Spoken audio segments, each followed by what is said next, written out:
Hi there, Happy New Year. 2023 brings a new year, and at the office here we're going to be incorporating video this year in updating our clients as well as giving some extra information on tidbits of information around wealth planning, tax planning, estate planning, insurance planning, cash flow, different things like that, how to reduce debt. We're going to give a whole bunch of wealth of information, and we're going to be posting those along the way throughout the year. Hopefully we're going to be keeping the videos short. This one will be a little bit longer because we're going to do basically a recap of 2022 and what happened in the markets. But our goal is to keep our videos between 1 to 5 minutes long so that they're not too boring for you, as well as you can get all the information that you need from them. First off, I want to introduce myself. My name is Jim Thornton. I'm one of the partner owners at Assante Capital Management in Brant Financial Group in Brantford here. And my other partners are on the screen here. From left to right, we have Paul, Evelyn, Brenda, and myself. So basically what I want to do today is we want to talk a little bit about 2022, what happened in the markets, and then maybe what we can look forward to in 2023. And I'm just going to go into it, rip the Band-Aid off, because there's really no sugarcoating it. 2022 was a really difficult year. We had a culmination of events happening. You know, it's rare that an isolated incident will have a meaningful impact on the stock market. Or any of the markets for that matter, capital markets. The fact that we had so many things happen in one year is what added to a lot of the volatility. So basically, we were coming off of a 12 or 13 year bull run, depending on who you talk to. We had very lofty valuations in stocks. We had IPOs that were coming out, and every single IPO that came out, it seemed like it was just like blowing the doors off. We had 1, 2, 3, 10 times what it started at, and it's almost seemed like overnight. Inside of 1 year, some of them went 10 times, and that's just crazy. It doesn't happen, right? We had Russia invade Ukraine. We had inflation last year and a little bit of this year still. That caused a lot of rate hikes, and that helped add to the roller coaster ride that was in the stock market. There was I would say probably 10 significant things that happened. But before we get into actually what happened, let's talk a little bit about the actual indexes and how they performed for the year. Bringing up this little slide here, you can see that it was basically red across the board on the anything with the capital markets, and then on the commodity side you had gold, oil. The yields for government bonds went up, and that's a good thing. We'll talk about it a little bit later on, but for the most part it was not a fantastic year in the stock market, and we'll go over exactly what happened. But mainly we had 10 significant issues that happened in 2022. You know, we started off, we were up here. You've got the S&P, the Dow, and the NASDAQ. They all retreated last year. You know, 19% for the S&P, 9% for the Dow, and 33% for the NASDAQ, which is mostly growth stocks. So by the end of the year, you could see that the stock market was down. But we had a roller coaster ride in between. And while it's not uncommon to have a 10% or 15% pullback throughout the years, this was a particularly volatile year. So in February, which represents number 2 here, February we had Russia invade Ukraine. You know, that war's now been going on as of January 1st. That was 312 days. The markets really didn't like that. We were coming into a period of maybe some uncertainty. People were thinking a recession might be coming, and Russia invaded Ukraine. So that was kind of the first thing that said, you know what, the markets are going to pull back a little bit more. Then in the beginning of March and April, we had our primary inflation readings. Okay, so basically what happens there is the personal consumption expenditures, they came in at 6.4%, which is the highest in about 40 years. Again, the market didn't like that. We did have a little bit of a rebound before this happened, and then this announcement came out, and then that caused another a decline in the markets there. By April, we had the CPI, or the Consumer Price Index, starting to come down a little bit. So it came in at 8.3%, whereas previously it was 8.5%. So that was starting to indicate that, okay, inflation might starting to be slow, and the markets liked that. So we had a little bit of a rebound again where things started coming up. And then in May, the market was anticipating an interest rate announcement. So it hadn't actually been announced yet, but because inflation was still high and different things like that, the capital markets were turning around saying, okay, or the bond market in particular was thinking, okay, rates are going to go up. And sure enough, we ended up getting that announcement, and it ended up being a fairly sizable increase, which was 75 basis points. And so that would be 0.75% in one go. Then in June, we had some job numbers again. So that anticipation of inflation caused it to go down again a little bit.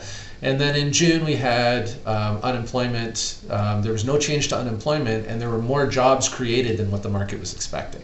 So that's actually a good thing. And then you can notice we had a nice little rally again. And then on the seventh thing was in August, and that's where the FOMC minutes were released. So that's the Fed. They released their minutes and what happened during their meeting. And basically it came out that most of the members of the Fed, or the central bank in the US, they decided that interest rates were probably going to have to stay elevated or go up a lot more than where they are to be able to combat inflation. So when those minutes came out, again, the market started anticipating, okay, rates inflation is going to go higher, and rates are going to go higher as a result. Then we got to September, October, which was the low point for the year, and that's where the consumer price index, they beat expectations. Okay, so September's inflation numbers were actually released in October, and it came in at 8.2%. So that was well above the 2% target. Prices were up 0.4% instead of 0.1%. And then during November and December, we had another rally, and that was where interest rates started to slow. So basically the Fed turned around and they said, okay, well, we're still gonna increase rates, but it's only gonna be 50 basis points this time instead of the 1% or the 75 basis points that they did before. So the end result, we finished off the year, it was a decline. The Toronto stock market was actually the safer investment this year, in that it only declined about 9% in comparison to the others. Now, the S&P 500, it actually lost about $9 trillion in their value. And the interesting part about that is it was only 6 stocks that contributed to about half of that decline. So $9 trillion, we had Amazon, Apple, Alphabet or Google, Microsoft, Tesla, and Meta Platforms, which is Facebook. And they, and untrained or unadvised investors were really playing around with the markets in the last couple of years, and some of them were very concentrated in these types of stocks. And had you been concentrated in those stocks, they would have seen a 48% decline in their portfolio, just because it's too concentrated. So as advisors, one of the challenges we have, especially coming off of a time in like 2020 and 2021 when just markets were just absolutely rocking and going crazy, and it really didn't matter what you bought, it was going to go up. And then you had some stocks that were doubling, tripling overnight and things like that. One of the challenges that we have as advisors is we're talking to our clients and advising them that those aren't the areas that you want to be in. You want to take a diversified approach. I mean, anybody would love to be able to jump in and out of those stocks when they can happen. The problem is we don't know when any of this stuff is going to happen.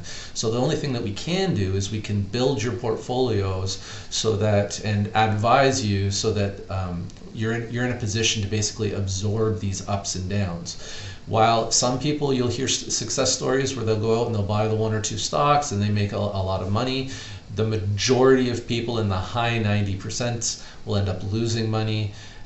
Early adopters might make some, but for the most part, most people end up losing money, and as we've just experienced, they'll over-concentrate and they tend to lose a lot more. So one of the messages that we tried to keep very consistent in 2022 was basically stay the course. And I know it gets tiring sometimes to hear it from your advisor that you want to stay the course and you don't want to change things, but the fact of the matter is that it's the steady investment and the steady focus of what you're going to do and the goals-based investing that you want to do to accomplish success. Okay, so what does this mean for you? So going forward, what are we expecting? Well, first off, I want to say that we don't predict anything, but we do follow the markets and we do follow what's going on. And basically what's expected is that interest rates are probably nearing the end of the rate hiking cycle. Now, does that mean it's going to stop completely? Not necessarily. It is expected that it might go up 1 or 2 more times, but probably by a small amount, and then it'll most likely stop. It's expected after that interest rates will probably stay the same for a fairly significant period of time, meaning that it's not going to be from month to month changing. It doesn't necessarily mean that it'll be years though. After that period where it's going to stay the same, it's expected that it's going to gradually decrease. Not drop off a cliff, but just gradually decrease. So what does that mean for you as an investor? Well, the bond portion of your portfolio, the fixed income portion of your portfolio, should start to do quite well. So we've got yields that are for bonds are in a nice area now. We've got U.S. Treasuries, which are considered risk-free investment because it's guaranteed by the U.S. Government, but they're ranging somewhere between 3 to 4%.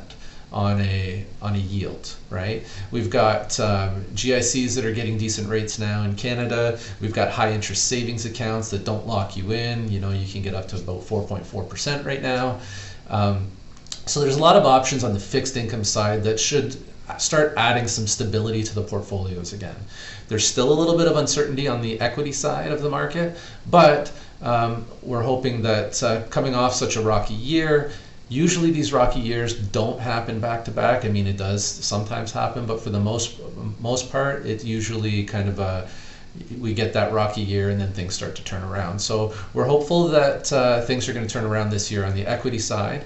Following it, there are some signs that could happen. We've got inflation that is continuing to drop. We've got the unemployment numbers still looking pretty good. We've got jobs being created. So it's showing that there's a lot of things happening in the economy that's still good, which should help provide some growth for the stock side. But on top of that, there is a looming recession, you know. So is this recession going to happen? Is it going to be a big recession? Is it going to be a small recession? Is it going to just be slowing of growth so it feels like a recession?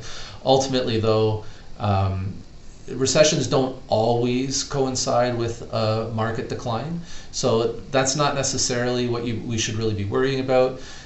Right now, basically our focus is continue with your plan, continue with the diversified, evidence-based investing approach. So basically what it comes down to is we don't try and predict the market. We work based off of our clients' goals, and we want to make sure that as we're trying to accomplish those goals, that we're investing appropriately for what those goals are and for the time horizon and risk tolerance and things like that. The biggest thing is don't try and time the market. Don't try and say, okay, well, interest rates are going to go up, interest rates are going to down, it's going to go growthy. It's a fool's game. You know, if you get it right, it's really not more than luck. So really stick with your plan, stick with what the long-term goals are, and the investors have always been rewarded handsomely for sticking to a disciplined approach. And while there's no guarantees in the markets, it's the best approach that we can take at this time. Just wanted to say Happy New Year to everybody again from BFG, from the team, and wishing you a prosperous new 2023.